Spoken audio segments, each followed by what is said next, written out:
ITV News with your host Sebastien in Bangladesh, where the flooding has got to As you can see, it's very muddy.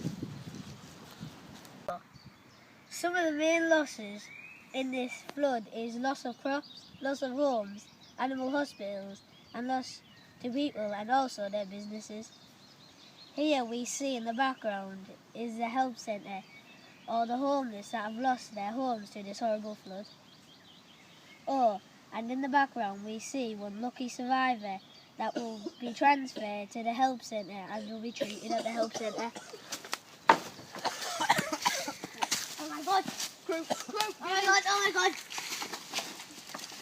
crew, get in.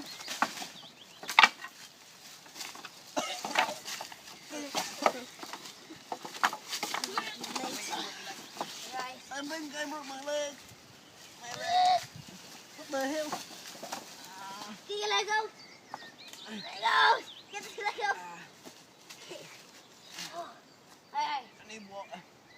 right, cut. In the background, we have seen a lucky survivor.